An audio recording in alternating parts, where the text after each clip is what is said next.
Hello అందరికీ, నేను మీ Anuradha. Morning టైంలో హడావిడిగా లేకుండా అప్పటికప్పుడే ప్రిపేర్ చేసుకునే బ్రేక్ఫాస్ట్ రెసిపీని చూపించబోతున్నాను. రెసిపీ చూసేద్దాం, వచ్చేయండి. ముందుగా స్టవ్ పైకి ఒక పెనాన్ని ఉంచేసి 1 కప్పు వరకు రవ్వని యాడ్ చేసుకుంటున్నాను. ఈ రవ్వని సూజీ రవ్వ, బొంబాయి రవ్వ, ఉప్మా రవ్వ అని కూడా అంటారు. మంచిగా వేయించుకొని తీసుకోవాలి. నేను డైరెక్ట్గా మిక్సింగ్ బౌల్లోకే యాడ్ చేసుకుంటున్నాను. 1 కప్పు వరకు రవ్వ తీసుకున్నాం కాబట్టి పావు కప్పు వరకు బియ్యం పిండిని తీసుకుంటున్నాను. ఇదే కప్పుతో హాఫ్ కప్పు వరకు పెరుగుని కూడా యాడ్ చేసుకోవాలి.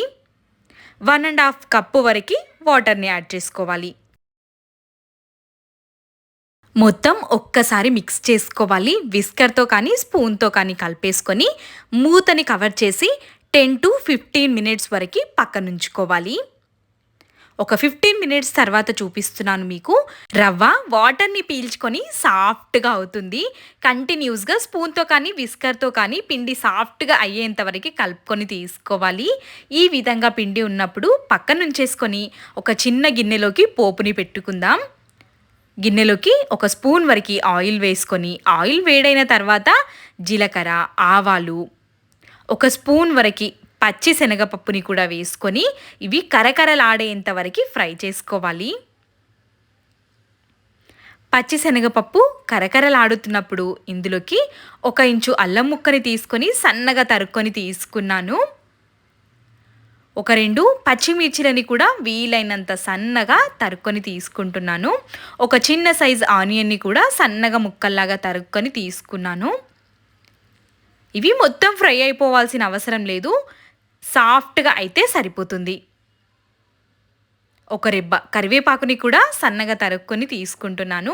మొత్తం ఒక్కసారి మిక్స్ చేసేసుకొని ఇందులోకి 1 పావు స్పూన్ వరకు ఇంగువని యాడ్ చేసుకోవాలి.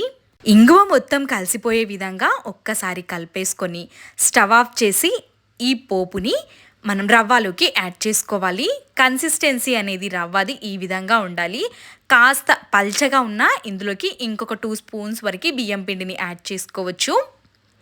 ఇక్కడ పోపు మొత్తాన్ని రవ్వలోకి వేసేసుకొని పోపు మొత్తం కలిసే విధంగా మిక్స్ చేసుకొని తీసుకోవాలి. ఇందులోకి రుచికి సరిపడా సాల్ట్, పావు టేబుల్ స్పూన్ వరకు వంట సోడాని యాడ్ చేసుకోవాలి. వంట సోడా వేయడం వల్ల రుచిగా వస్తాయి, కాస్తంత ప్లఫీగా వస్తాయి బన్ దోసలు అనేవి. ఇంకా మనం దోశలుగా కానీ బన్ దోసలుగా కానీ వేసుకోవడమే. నేనైతే ఇక్కడ బన్ దోసగా వేయడం కోసం మనం పోపు పెట్టుకున్న గిన్నెని స్టవ్ పైన ఉంచేసి 1 స్పూన్ వరకు ఆయిల్ వేసుకొని కాస్తన్ని ఆవాలు, కాస్తన్ని నువ్వుల్ని ముందుగా వేసేసుకొని ఇవి చటపటలాడకన్నా ముందే మనం పిండిని వేసుకోవాలి. 2 గరిటెల వరకు పిండిని వేసుకుంటున్నాను. మరీ ఎక్కువ పిండి వేయకుండా తక్కువగా చూసుకొని వేసుకోవాలి. లోపల వరకు వేగాలి కాబట్టి 2 స్పూన్ల వరకు పిండిని వేసుకొని మొత్తం స్ప్రెడ్ చేసుకుంటున్నాను. మూతని కవర్ చేసి 2 నిమిషాలు వదిలేసామంటే పర్ఫెక్ట్గా వేగిపోతుంది. పోపు పెట్టుకునే గిన్నెలోనే వేసుకోవాలి అని ఏం లేదు, మనం పెనం పైన కూడా ఉత్తప్పం లాగా వేసుకొని కూడా తీసుకోవచ్చు, పర్ఫెక్ట్గా వస్తాయి. మూతని కవర్ చేసి లో ఫ్లేమ్ పైనే 2 నుండి 3 నిమిషాల వరకు కుక్ చేసుకొని తీసుకోవాలి.